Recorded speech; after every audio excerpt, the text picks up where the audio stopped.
다시 인사드리겠습니다. 안녕하세요. 네, 이렇게 참 영광스럽고 뜻깊은 장소에 참 소자가 이렇게 초청을 받았다는 것은 큰 특권인 동시에 또 한편으로는 부끄러운 마음이 많이 있습니다. 아무튼 30년의 세월 동안에 주님께서 역사하신 그런 모습을 보면서 참 많은 감동을 받았습니다. 자매와 함께 차를 타고 이렇게 오면서 그런 얘기 했습니다. 여보, 우리가 그냥 이렇게 왔는데 이것이 역사로 기록되었구나. 이런 이야기를 했습니다. 우리가 살아가는 모든 것들이 우연한 것 같지만은 하루하루의 삶이 역사로 기록된다는 사실입니다. 참 그런 걸 생각하면서 새로운 교훈을 받았고요. 1984년도부터 한 6년도까지 이 남원교회가 태동하기까지 굉장한 그 일들이 있었는데 우리 박신경 형제님이 대구에서 저와 함께 주님을 섬기게 되었습니다. 그러면서 이것저것 복음을 전하게 되었고 어느 날 갑자기 소식도 없이 공단교회를 개척한다고 그래요. 가보니까 공단교회를 개척해서 서달성 목사를 불러다가 복음 집회를 하고 그렇게 하고 나니까 이 복음만 알고 있지 또 이 양육이 잘 안 되니까 저를 불러서 양육을 좀 해달라 해서 이렇게 도움도 주고 이렇게 했는데 또 어느 날 남원에 이렇게 와서 또 말씀도 전하게 되고 또 연결이 되어서 제 할아버지와 저가 함께 이렇게 왔습니다. 그 당시는 이 고속도로가 없었습니다. 그래서 이제 이 남원까지 오는데 6시간에서 6시 반 정도 걸렸어요. 왜냐하면은 거창까지 가서 거창에서 바로 차가 없었습니다. 기다려야 했습니다. 그리고 이제 함양으로 가서 함양에서 또 기다리고 그래서 인월로 넘어서 이제 넘어오는데 항상 이제 이런 생각이 들었습니다. 야, 이 차가 굴러지면 어떻게 되나? 굉장히 이렇게 막 꼬불꼬불한 이 도로가 이제 좁기 때문에 차가 이렇게 두 개 다 교차할 수 없는 그런 도로였어요. 그런 위험성이 있었는데 그래도 그때는 그런 생각보다는 야, 이 미지의 세계에 간다 하는 그런 생각을 가졌습니다. 근데 형제 자매들을 만나보면 그렇게 순수하고 좋으셨어요. 그리고 이 도통동에 오니까 머리가 길게 가지고 도 닦는 사람들이 많더라고요. 야, 이런 동네도 있구나. 이런 생각을 했습니다. 그래서 참 신기하게 많았어요. 그러면서 이 남원이라는 곳은 참 양반들이 있는 곳이구나. 그런 생각을 많이 했습니다. 그러면서 이제 교제를 하게 되었고 또 그러면서 참 제 자신이 많이 충만한 그런 기회를 가졌다 이렇게 생각이 되어집니다. 그래서 이 남원교회는 영호남의 가교 역할을 하는 그러한 특이한 하나님의 역사였다. 그런 생각을 하게 되었고 그리고 그 이후에 이제 88 고속도로 뚫어졌잖아요. 주님 그렇게 역사하셨어요. 그러면서 이제 광주 동부교회와 교제가 되면서 영호남의 교류가 활발하게 하게 하신 하나님의 산 역사라는 것을 보면서 주님에 감사드리고 참 그 외에도 여러분들이 오셔서 이 수고를 하셨습니다. 그래서 이제 첫 침례식을 이제 계곡에서 했잖아요. 그 계곡 이름은 모르겠습니다만은 그때 가서 이제 박신영을 침례식을 했는데 15분이 그때 침례를 받은 걸로 알고 있습니다. 그러면서 이제 침례를 주고 그 이후에 이제 성도들이 늘어나니까 전국 모임에 이제 청거를 해야 되는데 그 청거서를 이제 저희 대봉동교회에서 쓰게 되었습니다. 근데 이제 이름을 쓰는데 형제님들이 남원 평안교회라고 쓴다는 거예요. 우리가 볼 때는 평안에 쓰는 건 없거든요. 그래서 지역교회가 그때 많지 않았기 때문에 이거는 분명히 드러나게 되고 이게 말거리가 될 수 있겠구나. 교제에 처음부터 장애물이 될 거구나. 이런 생각을 했는데 참 여러 고민을 하면서 의논을 해봐도 오히려 형제님들의 마음을 다치지 않게 하는 게 좋겠다. 이런 생각을 해서 원하시는 대로 남원 평안교회라고 공문을 띄웠습니다. 근데 이제 그래서 이제 방문하러 오신 분들이 뭐 와서는 평안이 없다. 이렇게 말씀하시고 이런 거 달리 그렇게 평가를 하시니까 형제님 스스로 그게 아마 정화가 된 것 같습니다.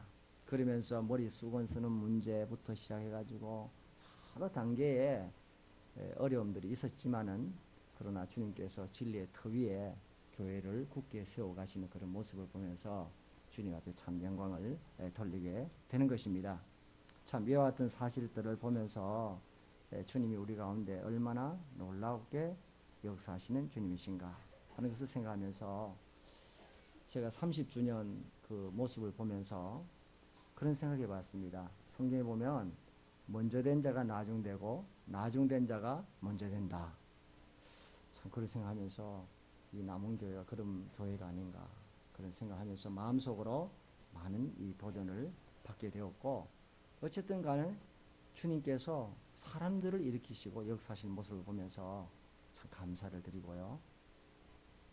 씨를 뿌리는 자와 물 주는 이는 아무것도 아니로되 오직 자라게 하시는 이는 누구라 그러죠?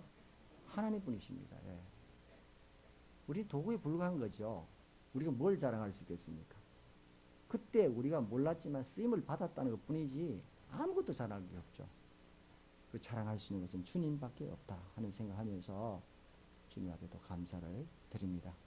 오늘 이제 마지막 말씀인데요. 참 제가 주님 주신 대로 말씀을 교제하도록 하겠습니다. 먼저 역대하 3장 15절에서 17절까지 말씀을 보겠습니다. 구약 성경 658페이지입니다.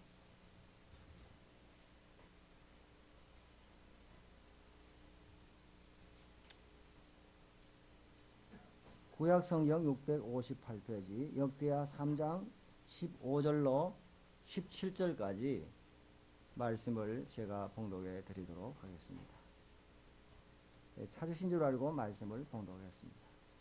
성전 앞에 기둥 둘을 만들었으니 높이가 35규빗이요 각 기둥 꼭대기의 머리가 5규빗이라.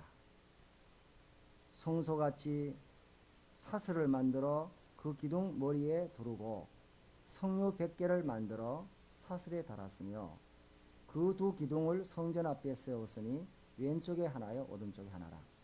오른쪽 것은 야긴이라 부르고 왼쪽 것은 보아스라 불렀더라.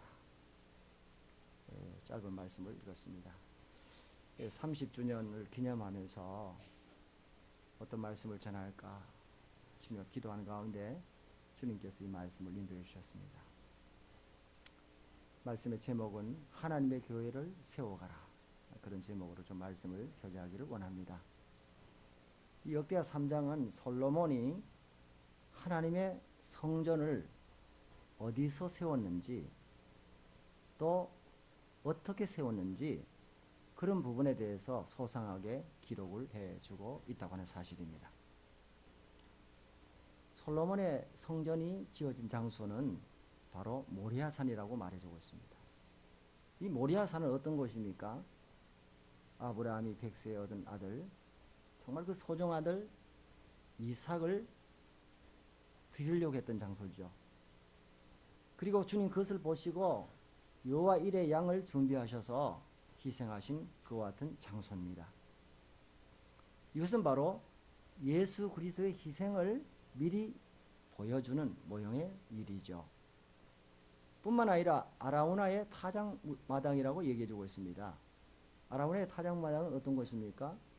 바로 다윗이 인구조사를 하고 범죄가 난 다음에 주님의 징계를 받았죠. 그래서 많은 사람들이 죽었습니다. 그래서 하나님께 속죄 제사를 드리기 위해서 이제 그 땅을 사서 이제 번제와 화목제를 드렸던 그 장소가 오르난의 타작마당입니다. 그것은 바로 속죄의 장소였어요. 그래서 다른 말로 얘기하면 똑같은 장소입니다. 이것은 모두 다가 예수 그리스도의 십자가의 속죄를 말해주고 있죠. 예수 그리스도의 희생과 속죄가 드려진 그곳에 하나님의 몸된 교회가 세워지는 것을 우리에게 미리 말해주고 있는 것입니다.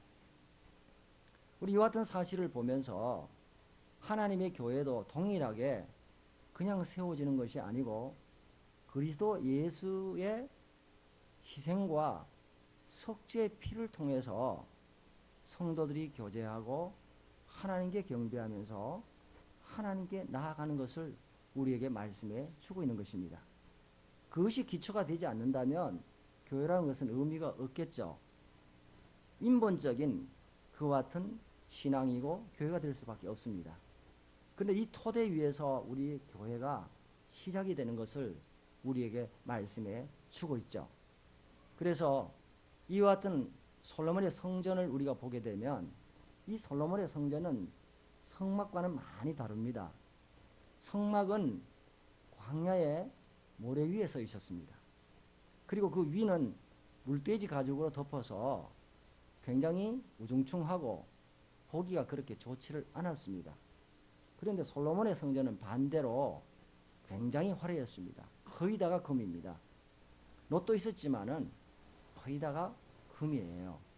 이런 사실을 보면서 이 성막은 소림의 예수 그리스도의 은혜를 우리에게 말해준다고 하면 이 솔로몬의 성전은 재림하실 영광의 주님을 우리에게 얘기해 주고 있다는 사실입니다.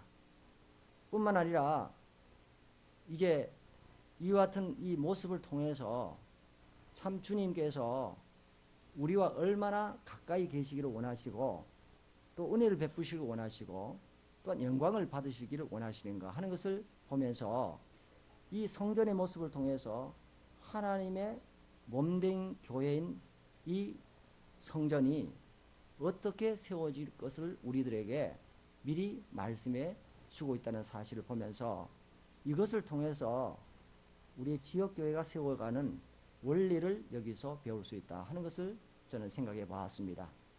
그래서 오늘 이 보면은 이제 이 화려한 성전 앞에 이제 두 기둥이 있었습니다. 이 두 기둥은 금이 아니었고 유일하게 놋이었습니다. 그렇죠? 놋으로 되어 있습니다. 그래서 이 놋으로 이제 세워져서 이 높이가 40규빗, 이제 머리까지 합하면 그 정도 되잖아요. 약 20m 정도 되는 그런 놋 기둥이었습니다. 그런데 이 기둥의 이름이 하나는 야긴이고 하나는 보았습니다. 야긴은 뭐죠? 저가 세우리라 하는 그런 뜻을 가지고 있습니다. 그 다음에 보앗은 그분 안에 능력이 있다. 그런 뜻을 가지고 있어요. 그러면 우리가 이 모습을 봤을 때 야긴이라는 사실을 생각했을 때 모든 예배자들과 제사장들이 그 성전에 다가오면서 제일 먼저 볼 수 있었던 것이 뭐냐면 이 두 기둥이었습니다. 그리고 이 기둥의 이름을 기억해야 했던 것입니다. 저가 세우리라. 이것은 뭐냐면요, 무조건적인 약속입니다. 하나님께서 사무엘하 7장 16절에 다윗에게 이야기했습니다. 뭐라고 말씀하셨습니까? 내 집과 내 나라가 내 앞에서 영원히 보존되고 내 위가 영원히 경고하리라 하셨다 하라. 그렇게 다윗과 약속을 했던 것입니다. 하나님께서 거기에는 어떤 조건을 붙이지 않았습니다. 무조건 조건을 이야기하면서 내 집과 나라가 영원히 보존되고 그리고 내 위가 영원히 경고하겠다고 하는 약속을 하나님께서 하시는 거예요. 그러면 신약에 와서 마태복음 16장 18절에 주님께서 베드로에게 말씀하셨습니다.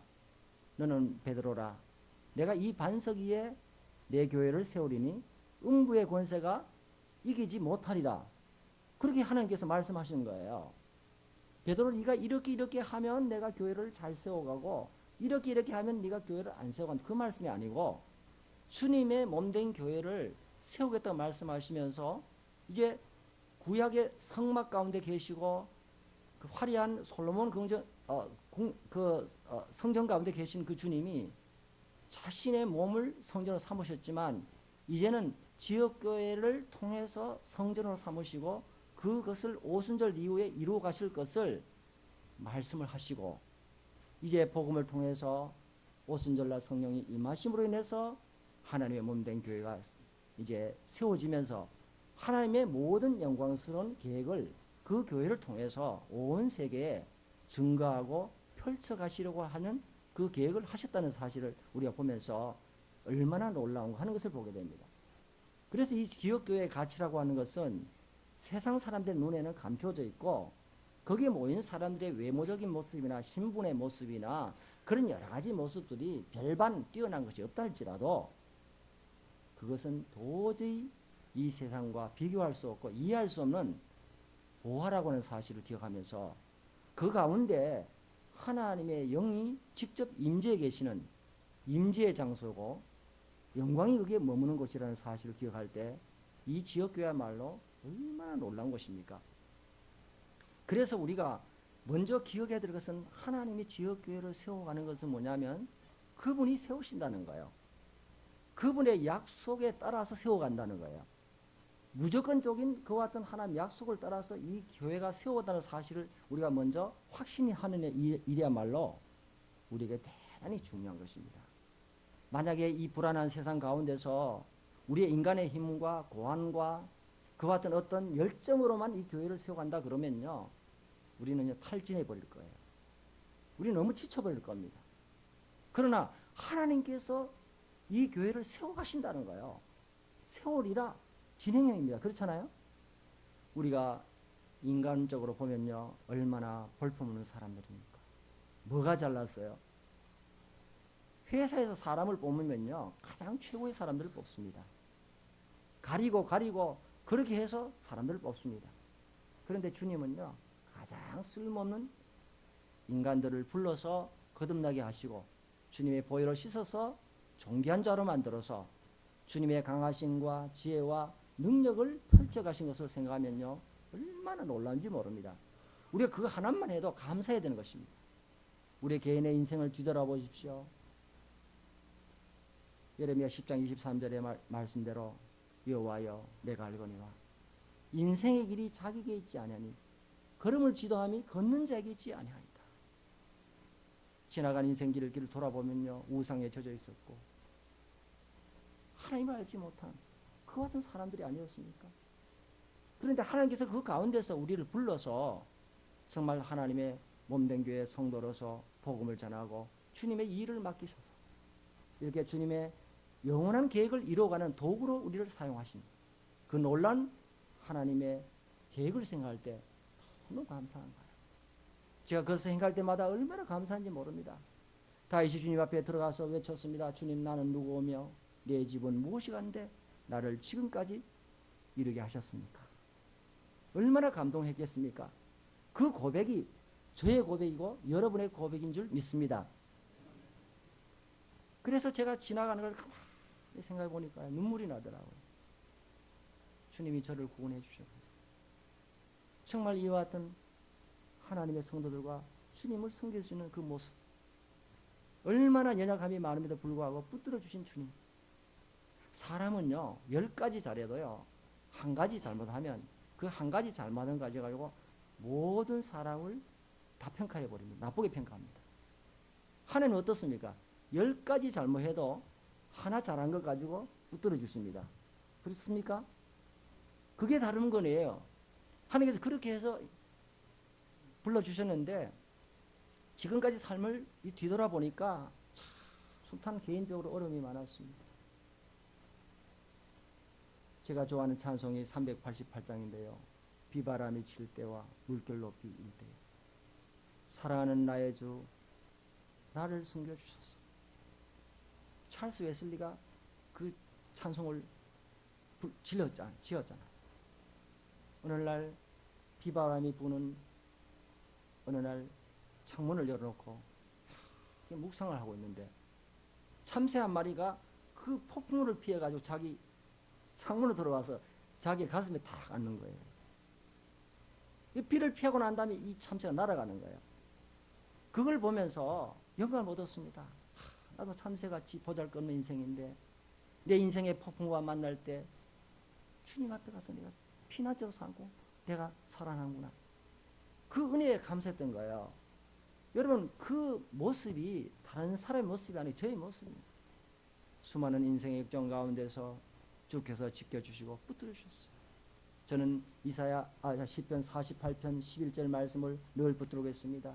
이 하나님은 영영이 우리의 하나님이시니 그가 우리를 죽을 때까지 인도하시리이다.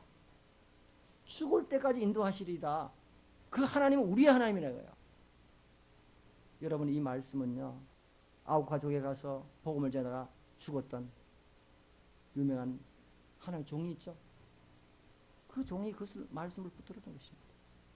우리는요, 죽을 때까지 우리를 인도하시는 하나님이십니다. 정말 이 하나님 생각할 때 얼마나 감사한지 몰라요. 교회적으로도 그렇습니다. 가정적으로 그렇습니다. 숱한 난관이 있고 어려움이 있습니다. 여러분, 하나님의 교회 30년 역사를 생각하지만요, 그 30년 역사를 뒤돌아보면 항상 좋은 일만 있었습니까? 위기와 어려움이 교차했습니다. 무거운 짐이 없는 것도 없고 문제가 없는 것도 없습니다. 문제가 없다는 그 자체가 문제죠. 왜 문제가 없겠습니까? 하나님의 교회의 일은요, 문제 없이 진행되는 것이 하나도 없습니다. 여러분, 에스라 읽어보십시오. 하나님의 성전을 여러분 짓는 일에, 느헤미야를 읽어보십시오. 하나님의 성벽을 짓는 일에 대내외적으로 얼마나 많은 문제가 생겼습니까? 여러분, 30년 역사 가운데서도 정말 우리가 기억하고 싶지 않은 그런 것도 있었을 거예요. 앞으로도 그럴 것입니다. 그러나 한 가지 확실한 것이 있습니다. 무엇입니까? 주님은 교회의 머리가 되신다는 거예요. 제가 42년 동안 대봉동 교회에서 섬겼습니다. 여러분, 초기부터 대구의 역사를 다 합니다. 산전수전 겪었습니다. 여러 사람들을 만나면서, 여러 일들을 만나면서, 여러분, 그런 모습을 보면서요, 어떨 때는 마음속에 참 낙심이 들 때도 많이 있었습니다. 그런데 한 가지 분명하게 말할 수 있는 것은 주님은 우리의 교회의 머리가 되신다는 거예요. 정말 위기를 만나서 어려울 때, 어떻게 할지 몰랐을 때 하나님은 사람을 보내십니다. 그렇게 해서 새롭게 일으키기도 하고, 돌들로도 아브라함의 자손이 되게 하신 하나님은 전혀 생각지 않는 뜻밖의 사람들을 일으켜가지고 하나님의 교회를 새롭게 하시고, 어떨 때는 밖에서 전혀 생각지 않는 사람들을 보내시기도 하고, 그렇게 해서 지금까지 인도해 신 주님을 생각했을 때 에베네셀의 하나님, 여호와의 산마 하나님. 여호와의 산마가 뭡니까? 하나님이 거기 계신다는 거예요. 뭡니까? 우리의 삶이 어떠할지라도, 어떤 형편 가운데 있다 할지라도, 어떤 감정이 들다 할지라도, 우리의 어떤 형편이 형통할 때라도, 아니면 공부할 때라도 거기에 누가 계신다고요? 하나님이 계시는 거예요. 우리가 인식하든 안 하든 간에 하나님 항상 거기 계신다는 거예요. 여러분, 이 한 가지만 우리 마음속에 깊이 묵상해도요, 우리의 마음에는 평안으로 가득 찹니다. 여러분의 개인의 인생 가운데서 하나님이 거기 계셨고, 오늘도 거기 계시고, 세상 끝날까지 거기 계실 것입니다. 그러면서 남영교회 30년 동안의 역사 가운데 지금까지 인도하신 그 하나님은요, 여러분 안고 인도하셨죠. 여러분, 하나님께서 세워가십니다. 오늘도 세워가고 계십니다. 그렇죠? 앞으로도 그분의 영광을 위해서 이 교회를 세워 가실 것입니다. 그걸 굳게 믿으십시오. 두 번째는 뭡니까? 그것만 아니고요, 그 다음 보았습니다. 보았은 뭡니까? 그분에게 뭐가 있다고요? 능력이 있다는 겁니다. 여러분, 솔로몬은 얼마나 똑똑한 사람입니까?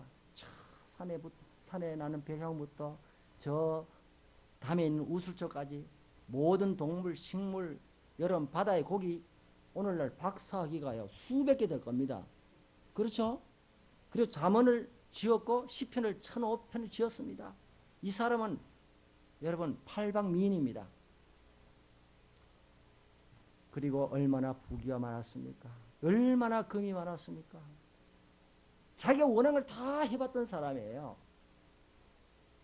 나라는 태평성대했습니다. 강력했습니다. 가장 전성시대를 누렸어요. 그리고 군사력도 강했습니다. 그리고 솔로몬의 성전이 얼마나 화려했습니까? 모든 사람이 여러분 솔로몬의 성전을 보면서 매료됐습니다.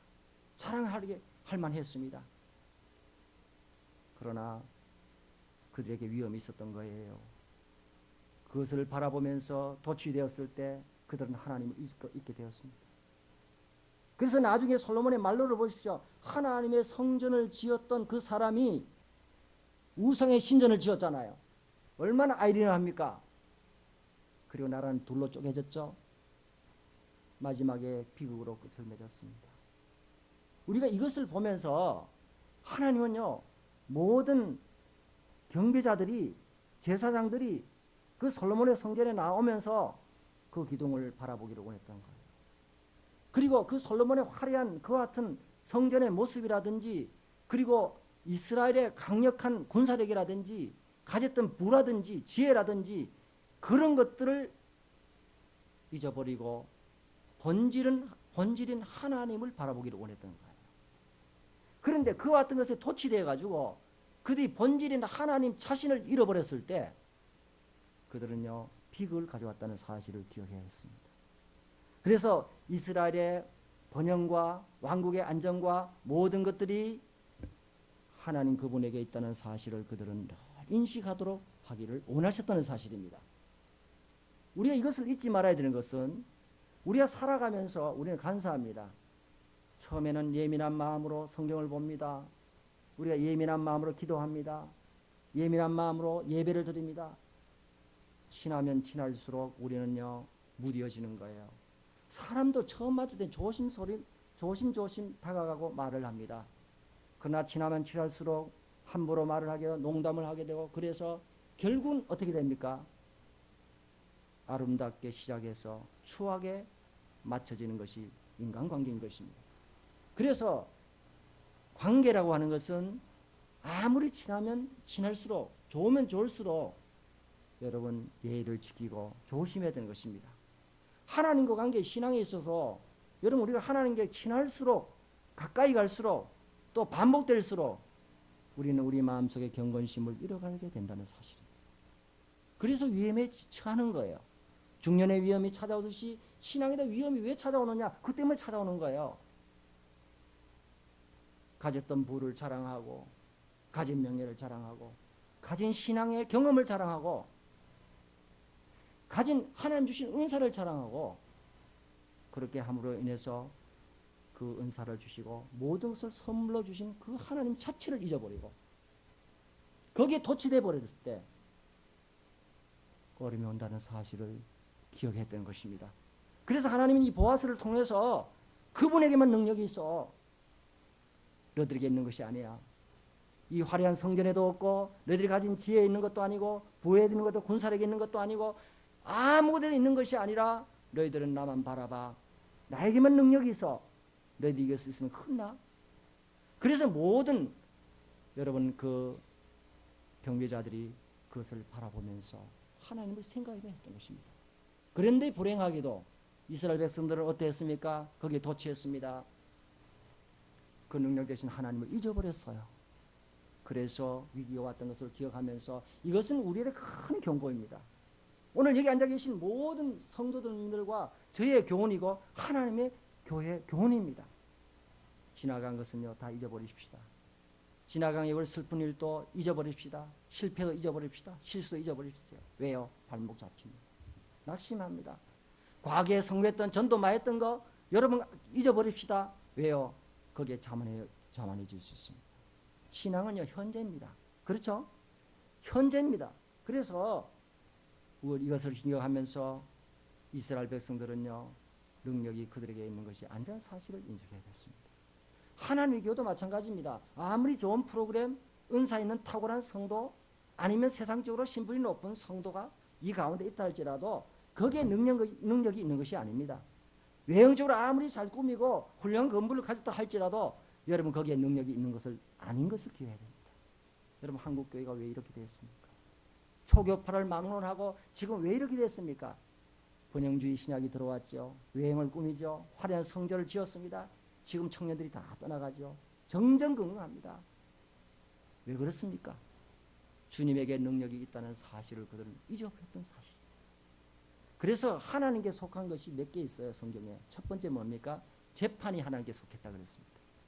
두 번째 뭐예요? 전쟁이 하나님께 속했다고 했습니다. 세 번째 뭐예요? 권능이 하나님께 속했다고 했습니다. 특별히 시편 62편 11절에 보면 권능은 하나님께 속하였다 하라. 뿐만 아니라 이사야 45장 24절에 어떤 사람이 내게 대하여 한 말이 의와 공의와 힘은 여호와께 속하였다 하라. 여러분, 하나님께서 우리에게 능력을 단번에 다 주시지 않은 이유가 있습니다. 왜요? 우리가 남용합니다. 우쭐댑니다. 그래서 매일매일 무릎 꿇어서 받도록 하신 거예요. 그래서 우리는 우리의 연약함을 통해서 주님의 능력을 받아들이는 하나의 통로가 되어야 되는 것입니다. 그래서 어떤 분이 얘기했습니다. 여러분의 약점은 하나님의 능력을 불러들이는 초청장이라고 그랬습니다. 여러분, 나는 은사가 별로 없고, 나는 뭐 배운 것이 별로 없고, 나는 말을 잘 못하고, 나는 돈이 없고, 나는 어쩌고 저쩌고, 그래서 난 주님 못 섬긴다. 그거는 거짓말입니다. 여러분이 약하면 약할수록 좋은 거예요. 왜요? 약할 때 주님의 강함을 드러내는 거예요. 만약에 어떤 사람이 강하면요, 강한 그대로 안 씁니다. 깨뜨립니다. 하나님이. 야곱 보십시오. 얼마나 강했습니까? 그러니까 하나님이 야복강가에 데려가지고 어떻게 했죠? 씨름을 했는데 여러분 이만기 선수가 더 씨름이 잘한 것 같아요. 야곱이. 나는 야곱 생각하면 세상에서 씨름 선수 중에 왕이라고 생각합니다. 하나님과 겨루 이겼으니까. 그 강한 이가 어떻게 했어요? 환도대를 쳐버리잖아요. 그대로 쓸 수가 없는 거거든요. 여러분, 우리의 부를 자랑하고 자기 지혜 자랑하고 자기 경험 자랑하고 자기 은사 자랑하면요, 하나님 안 씁니다. 철저하게 깨뜨립니다.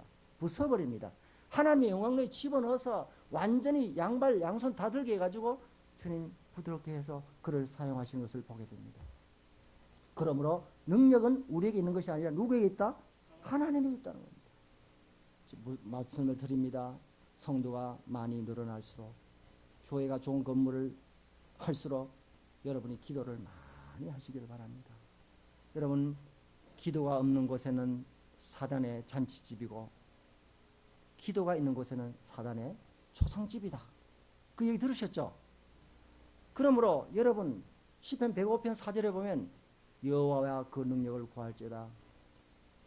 그 능력을 항상 구할지어다. 우리는 우리의 언변으로 여러분 사람을 변화시킬 수 없어요. 거듭나게 할 수 없습니다. 설득은 됩니다.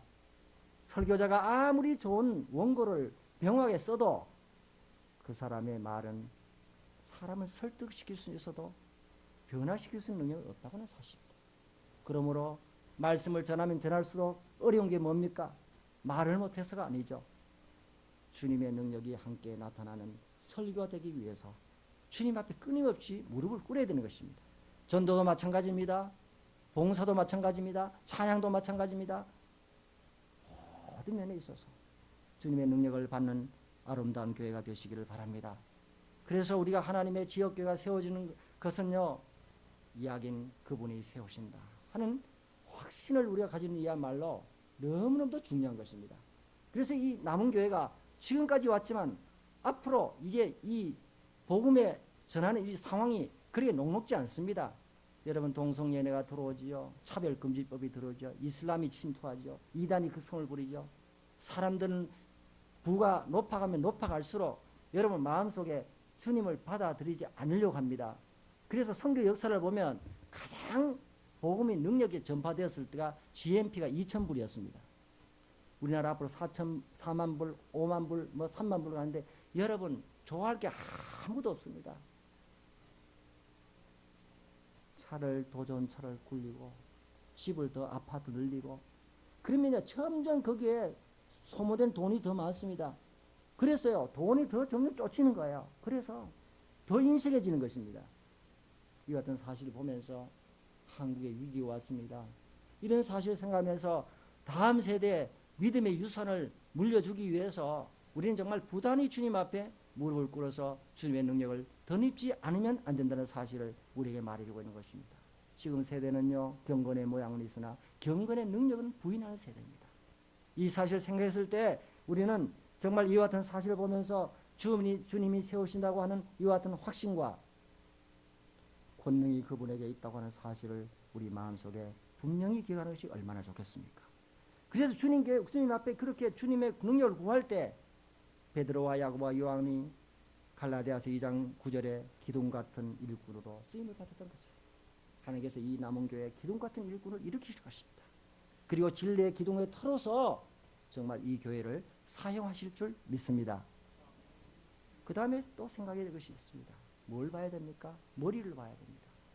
이 기둥 머리를 보면요, 양쪽 이 기둥이 5규 정도 되는데 석류가 한 줄, 두 줄, 그리고 그 중간에 백합화가 꽃이 쫙 핀 모습으로, 그 다음에 또 약인 기둥에 또 석류가 한 줄, 두 줄, 그 중간에 백합화 피 있습니다. 이게 이쪽에 100개, 석류가 100개, 밑에 100개, 그 다음 오른쪽에 100개, 100개, 200개, 모두 400개입니다. 중간에 꽃이 피어 있어요, 백합화가. 이건 뭘 얘기하죠? 우리의 삶에 있어서요, 신앙의 열매와 향기를 균형 있게 나타내야 된다는 사실입니다. 여러분, 여기에 그 나오는 이 한쪽에 석류 100개, 석류는요, 형제님 아까 읽어드렸습니다. 아가서 4장 3절에 보면요, 너울 속에 있는 내 뺨은 석류 한 조각 같구나. 여러분, 아가서 4장은 신랑이 신부를 바라보는 아름다움을 얘기하고, 그 뒤에 6장에 보면 신부가 신랑을 바라보는 아름다움이 나옵니다. 이 두 가지는 굉장히 균형 있는 게 필요해요. 그런데 너울 속에 있는 내 뺨은 석류 한 조각 같다고 이렇게 말이 있잖아요. 여러분, 이 뺨이라고 하는 것은 사람의 건강 상태나 그 다음에 그 기분이나 감정을 갖다가 얼굴로 다 나타내는 것입니다. 맞죠? 그런데 석류는요, 모가의 사촌입니다. 이해되십니까? 못생겼다 이 말입니다. 이 석류는 겉은 아주 별로 매끈하지 않습니다. 울퉁불퉁해요. 그런데 석류는 뭐냐면 겉보다 속이 아름답니다. 석류 한 조각 같다는 것은 뭐냐면 짝짝해가지고 이렇게 보이는 걸 얘기해주고 있어요. 그 안에 석류 알이 꽉 붙었습니다. 그게 얼마나 몸에 좋습니까? 그것이 너울 속에 있다는 거예요. 가려져 있다는 거예요. 무슨 얘기입니까?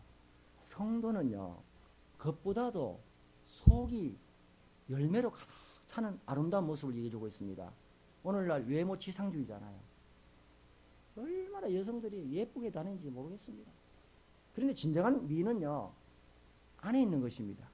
그래서 우리 안에 성품의 열매, 성령의 열매, 의의 열매, 전도의 열매, 선행의 열매, 이런 것들이 가득 차 있는 그 같은 모습을 얘기해주고 있는 것입니다. 그리고 백합화는 뭘 얘기합니까? 백합화는 향기를 말해주고 있죠. 그리고 하나님의 은혜를 말해주고 있습니다. 너 백합화를 한번 봐라. 심지도 않고 계산도 하지 않는데 하나님 저렇게 살아가게 하는구나. 이런 백합화는 하나님의 은혜를 나타내는 동시에 그 향기를 품는 것을 말해주고 있는데요. 아가서 2장 2절에 보면요, 여자들 중에 내 사랑하는 가시나무 가운데 뭐가 같다고요? 백합화 같아요. 백합화가 그냥 있는데 서 있는 곳이 뭐냐? 가시 속에 있는 거예요. 그냥 들판에 있는 게 아닙니다. 그냥 바람이 불면 어떤 현상이 일어나겠어요? 이리 찔리고 저리 찔리면서 상처가 납니다. 그러면서 향기를 토하는 것이 백합화의 위치인 것입니다. 여러분, 이 사실을 생각하면서 하나님의 교회가 어디에 서 있다는 것을 기억해야 됩니다. 에스겔의 말씀을 전할 때 네가 가시 가운데 거할지라도 정갈 가운데 거할지라도 듣든지 아니 듣든지 말씀을 전하라. 지금 그렇게 말씀하셨잖아요. 우리는 이 세상 가시와 같은 세상 가운데 우리는 살아갑니다. 그러나 이리 찔리고 저리 찔리고 핍박을 받고 고난을 당하면서도 향기를 날린 것이 하나님의 교회의 모습입니다. 수단에 이슬람 세력들이 들어왔습니다. 그래서 수단에 모임들이 많죠. 그리스도인들을 잡아가지고요, 사막에 가서 차를 싣고 가다 버리는 거예요. 사막에는 낮과 밤 사이가 얼마나 기온차가 심한지 모릅니다. 물도 없어요. 그러면 다 죽는 거예요. 총알 쓰지 않고 죽는 겁니다. 그런데 이 사람들이 이슬람 세력 때 어떻게 하느냐? 버려놓고 3일 뒤에 다시 차를 보내요. 빈 차를. 왜 보내겠어요? 개종 아닌 사람이 있는가 싶어서 태우러 보낸 거예요. 그런데 성도들이 죽음을 무릅쓰고 한 사람도 그 차를 타는 사람이 없다는 거예요. 여러분, 이것이 옛날 이야기 아니고 오늘 전 세계 가운데서 일어나고 있는 일입니다. 우리 어떻습니까? 우리는 그런 향기를 날리고 있습니까? 이 어떤 사실을 기억하면서 우리에게 있어서 중요한 것은요, 이와 같은 열매와 향기를 드러내는 교회가 바로 세워지는 교회입니다. 그리고 예수 그리스도를 정말 약인으로 우리가 알고 주님을 정말 보아스로 알고 그렇게 우리가 신뢰하고 나아가는 사람에게 여러분 이와 같은 열매와 향기가 드러난다는 것을 기억하면서 우리 남은 교회가 이와 같은 은혜를 입는, 그리고 그리스도의 향기를 충만히 날리는 그와 같은 교회가 되시기를 부탁을 드립니다. 그 다음에 두 번째로 또 크게 생각하고 있습니다. 그게 뭡니까? 하나님의 격려의 말씀을 기억해야 됩니다. 히브리서 10장에 있는 말씀을 보겠습니다. 히브리서 6장입니다. 죄송합니다. 6장 9절에서 12절 말씀 보겠습니다. 히브리서 6장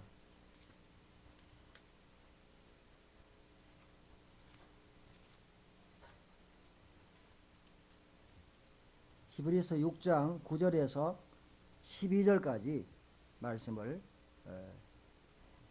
공독하겠습니다.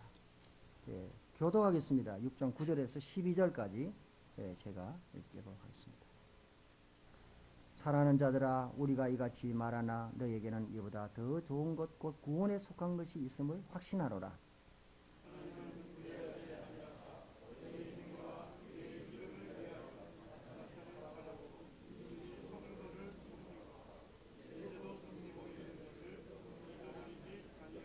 우리가 간절히 원하는 것은 너희 각 사람이 동일한 부지런을 나타내어 끝까지 소망의 풍성함에 이르라.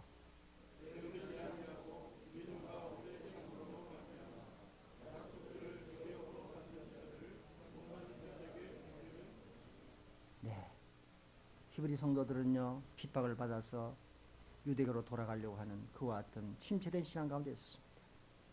잠깐 후면 오실 리가 오시니 지체하지 아니하리라. 오직 나의 의인은 믿음으로 말미암아 살리라. 저가 뒤로 물러가면 내 마음이 저를 기뻐하지 아니하리라. 주님 그렇게 말씀하셨어요. 그 배경에는 믿음이 표현될 때에 핍박이 왔다는 겁니다. 동시에 수반되는 거예요. 필수 모습입니다. 자, 이와 같은 사실을 생각했을 때 믿음이 약한 사람들은요, 더 나은 진보를 나타낸 것이 아니라 자꾸 뒤로 물러가려고 그랬어요. 그래서 히브리서는 진보의 책입니다. 더 나은 소망, 더 나은 약속, 더 나은 보증, 더 나은 본향, 계속해서 더 나은 것을 얘기해 주고 있는 거예요. 그런데 오늘 이 말씀 가운데서 격려가 되는 것이 뭡니까? 주님은요, 우리에게 우리의 헌신을 잊지 않는다는 사실입니다. 히브리서는 하나님께서 잊으신 것과 하나님께서 기억하시는 두 가지를 얘기해 해주고 있는데, 하나님께서 잊으시는 것은 뭐냐면 성도가 지은 죄를 잊어버린다는 거예요. 두 번째는 뭐예요? 성도가 행한 헌신을 그 하나도 잊지 않고 기억하신다는 사실입니다. 그래서 이 사실을 생각했을 때 우리는요, 이미 이제도 이 두 낱말이 얼마나 위로가 되는지 모릅니다. 저를 만난 어떤 형제님은요, 저는 전혀 기억 못하는데 처음 만났을 때 방문해서 양말을 사줬다는 거예요. 그 얘기 몇 번 하더라고요. 저는 모르겠어요. 그러니까 선물을 베푼 사람은 잊어버리고 선물 받는 사람은 기억하는 거예요. 그렇죠? 이 같은 사실 생겼을 때 주님도요, 우리 죄는 잊으시지만 주님의 이름을 위해서 하신 거는요, 주님이 다 기억하시는 거예요. 그래서 사람이 몰라준다고 해서 여러분 섭섭해요. 교회 떠나지 마세요. 교회 안에 섭섭이들 좀 있더라고요. 여러분 그것은요, 사람에게 인정을 받으려고 해요. 물론 사람 인정은 좋습니다. 근데 사람 몰라줘도 하나님 아십니다. 그걸 바라보고 신앙생활 해야 되는 거예요. 자, 그런데 만왕의 왕이 되신 주님이 우리를 기억하신다는 사실이 얼마나 우리의 축복이 됩니까? 로마서 16장 보십시오. 골로새 4장 보십시오. 역대상 11장 12장을 보십시오. 다윗을 섬겼던 군사들, 바울과 함께 동역했던 사람들 하나하나 다 기억해주고 하늘의 명예의 전당에 기록해주고 있다는 사실을 우리에게 말해주고 있습니다. 그런데 오늘 여기서 각 사람이 동일한 부진을 나타내어 끝까지 소망의 풍성함에 이르러. 남은 교회 성도님들이 이미 섬겼습니다. 지금도 섬기고 있습니다. 성도를 섬겨 주님이 다 기억하는 사실을 기억해 주시기 바랍니다. 그리고요, 또 하나는 각 사람이, 모든 성도는 개인이 동일한 부진을 나타내서 끝까지 소망의 풍성함이 일어나는 겁니다. 중요한 것은, 신앙은 시작도 중요하지만 뭐예요? 끝까지가 중요합니다.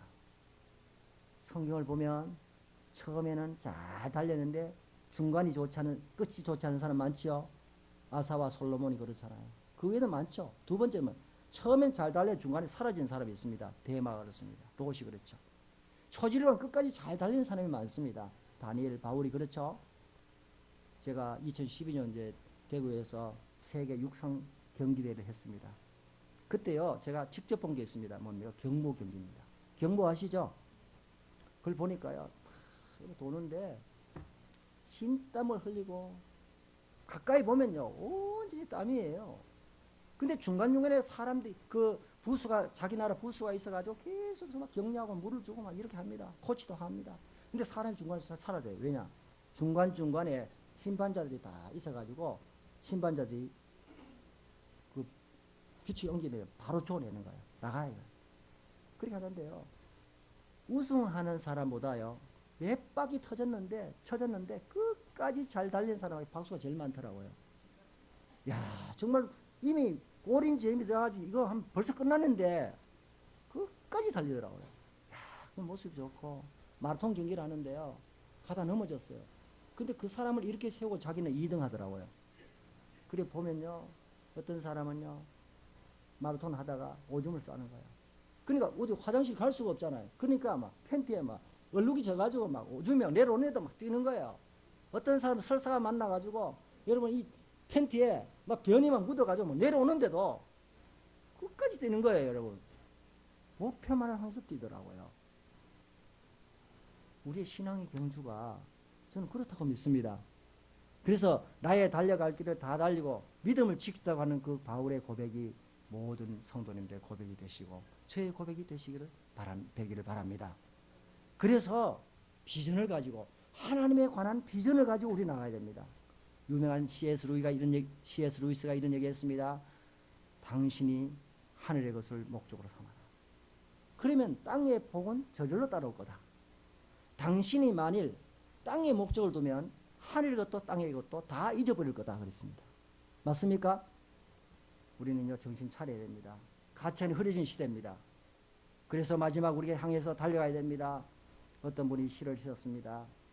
가야만 한단 말인가, 빈손으로 가야만 한단 말인가, 나의 사랑 구주를 이렇게 배운단 말인가, 하루도 주님께 드려보지 못하고 귀한 것 하나 주님 발 앞에 드려보지 못하고 가야만 한단 말인가, 빈손으로 가야만 한단 말인가, 나의 구주를 이와 같이 배워야 한단 말인가, 한 영혼도 주님께 인사시키지 못하고 빈손으로 가야 한단 말인가.